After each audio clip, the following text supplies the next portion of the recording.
Hey, bosses, and welcome back to Boss Economics World. The only channel on the internet that hands you a pair of X-ray goggles to see right through the slick PowerPoint presentations of global finance.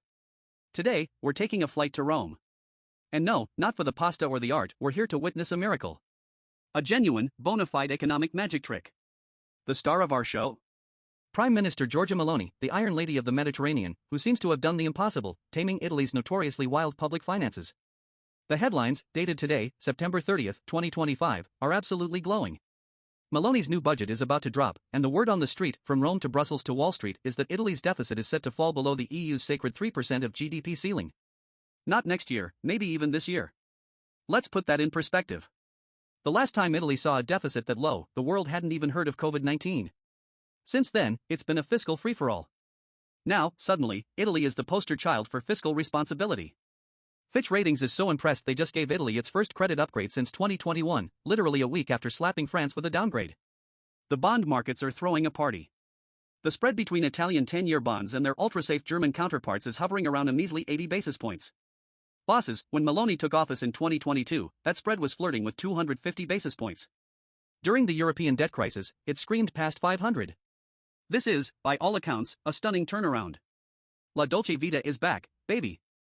So, the case is closed, right?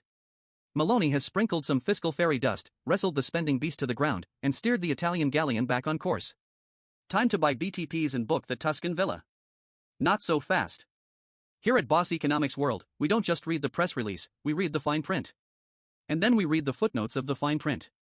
And what we've found is that this Italian miracle looks less like a miracle of engineering and more like a masterful illusion. So grab your espresso, because we're about to go from point to surface and dissect how this magic trick really works. This isn't just about Italy, it's a masterclass in modern political economy, where appearances are everything, and the real problems are just, well, kicked down the road in a slightly more elegant fashion. First, let's give credit where it's due. The optics are brilliant. By getting the deficit under 3%, Meloni achieves a massive political and economic victory. She gets to exit the EU's excessive deficit procedure. Think of the EDP as the EU's fiscal penalty box. When you're in it, Brussels bureaucrats get to hover over your shoulder, scrutinizing your every financial move. It's embarrassing, and it restricts your sovereignty. Escaping it is a declaration of fiscal independence. It tells the world, we've got our house in order. And here's the geopolitical kicker, the part the mainstream news might gloss over. The article mentions this, but let's magnify it. Escaping the EDP allows for an expansion of the country's defense spending. Why is that so crucial right now, in late 2025? Because across the Atlantic, President Donald Trump is in his first year of a second term, and he's been crystal clear, NATO allies must pay up. His demand for 5% of GDP on defense is no longer a suggestion, it's a condition for the alliance's survival. So, Meloni's fiscal discipline isn't just about pleasing Brussels.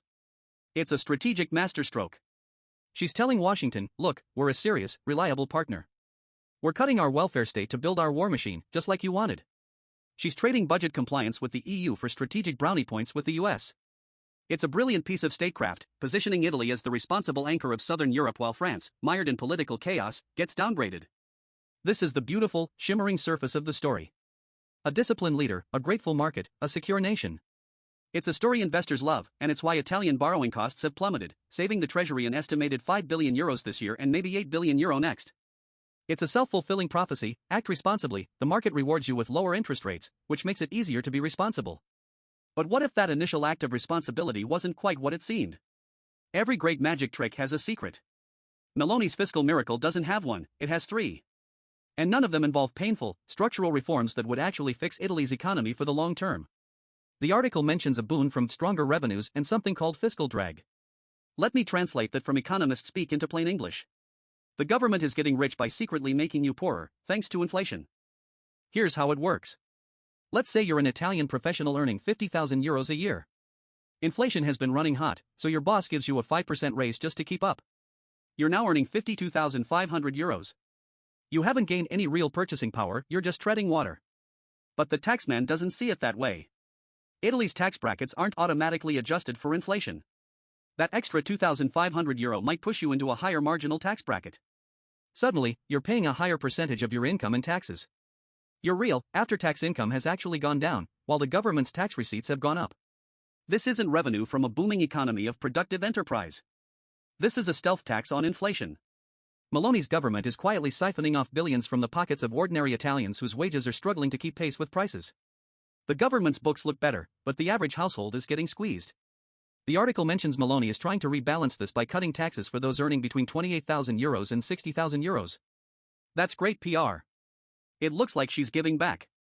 But it's a classic political maneuver: take €10 from someone's pocket without them noticing, then publicly hand them back €2 and pose for a picture. You're still €8 ahead. This fiscal drag has been a multi-billion euro windfall for the Italian treasury, a silent partner in balancing the budget. Remember those beautifully low bond spreads? The 80 basis points? The narrative is that this is the market's vote of confidence in Meloni's steady hand. And sure, that's part of it. Stability is always preferable to chaos. But the elephant in the room is the European Central Bank.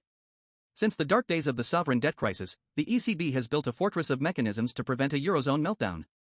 The most potent weapon in its arsenal today is the Transmission Protection Instrument, unveiled in 2022. The TPI is essentially a promise from the ECB to buy the bonds of any country whose borrowing costs are spiraling out of control for reasons the ECB deems unwarranted. It's a financial nuke. Its power lies in the fact that it never has to be used. Just knowing it exists is enough to scare away the speculators, the bond vigilantes, who would otherwise bet against Italy. So, are investors really just in love with Meloni's policies? Or are they simply confident that if things go south, Mama ECB will step in with its unlimited checkbook? It's easy to look like a tightrope walker when you have a giant, central bank-funded safety net stretched out below you. The low borrowing costs that are saving Italy billions are not just a reward for good behavior. They are, in large part, a subsidy from Frankfurt. This isn't a sign of Italy's standalone strength, it's a sign of its integration into a system designed to prevent it from failing. That's a crucial distinction. And now we come to the ugliest truth, the one that's cleverly hidden behind the shiny deficit numbers: Italy's economy is barely growing. The forecast for this year is a paltry 0.6% expansion, revised down from 1.2%. Next year doesn't look much better. Bosses, for an economy, growth is oxygen. Without it, everything else is just a slow, managed decline. And this is where the math gets brutal. The most important metric for a country's long-term health isn't the annual deficit, it's the total debt as a percentage of GDP. The article states Italy's debt is still over 130% of GDP. That's one of the highest in the developed world. For context, Germany is around 65%, France is at 110%, and the EU average is under 90%. Italy's debt is a colossal, suffocating mountain. Now, there are two ways to make that mountain look smaller relative to your economy. You can either shrink the mountain or you can make the ground around it bigger. Italy is focusing all its energy on trying to stop the mountain from getting bigger, while the ground around it is barely expanding. This is the denominator trap. If your GDP is stagnant, your debt-to-GDP ratio remains stubbornly, dangerously high, even if you're running a small deficit. Why is growth so abysmal? Decades of sclerosis. A rapidly aging population. Low productivity. A Byzantine bureaucracy that stifles innovation. And now, as the article notes, external headwinds: its main trading partner, Germany, is an economic sick man, and the threat of US tariffs under Trump looms large. So, celebrating a 2.9% deficit when your growth is 0.6% and your debt is 135% is like celebrating that you've only put on £1 this month, while you still need to lose 130. It completely misses the scale of the problem. So if you're not generating real growth, and you want to offer tax cuts while also beefing up defense spending, where does the money come from? Welcome to the time-honored tradition of Italian creative accounting. The article gives us a little clue at the end, a real gem: raising an extra €3 billion from Italian lenders through schemes like a further postponement of their tax deductions. Let's be clear about what this is.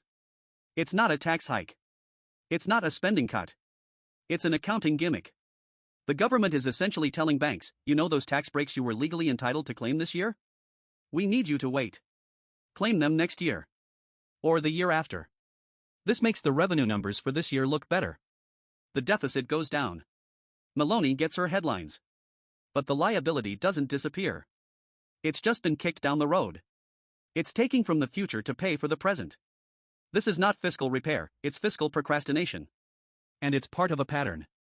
The budget will be filled with these little tricks. One-off windfall taxes on some sector. Selling off a minority stake in a state-owned enterprise. These measures generate cash now, but they do absolutely nothing to change the long-term structural imbalance between what the Italian state spends and what its economy generates. So, let's put it all together. The Italian miracle of 2025 is a masterful illusion built on three shaky pillars. 1. A stealth tax on inflation that boosts revenues without the political pain of actual tax hikes. 2. An ECB safety net that artificially suppresses borrowing costs, creating a false sense of market confidence. 3. Creative accounting and one-off measures that plug short-term holes without addressing the catastrophic lack of economic growth. Meloni is playing the game masterfully. She's giving each of her key audiences exactly what they want to hear. She's giving Brussels the headline deficit number it craves. She's giving Washington the defense spending it demands. And she's giving Italian voters the illusion of tax cuts and stability. But for us, the bosses of the economic world, we have to ask the hard questions. What happens when inflation cools down and the fiscal drag disappears? What happens if a new crisis forces the ECB to tighten its policy, and that safety net starts to look frayed? What happens when you run out of accounting tricks and one-off asset sales? You are left with what Italy has always been left with, a mountain of debt, a stagnant economy, and a demographic time bomb. This isn't a structural reform. It's a temporary reprieve. It's a Potemkin village of fiscal health. It looks great from the road, but take one step behind the facade and you'll find there's nothing there. The real danger is that this short-term success breeds long-term complacency. It allows politicians to avoid the deeply unpopular, painful, but necessary reforms that Italy has been putting off for 30 years, liberalizing labor markets, slashing bureaucracy, investing in education and technology, and tackling corruption. So is Giorgia Meloni the savior of the Italian economy? No. She is, perhaps, the most competent and politically savvy manager of its decline that we have seen in a generation. She has bought Italy time. But the clock is still ticking. As always, bosses, stay skeptical, stay informed, and never, ever mistake a well-polished headline for a solid balance sheet. The real story is never in the magic trick itself, but in how it's done.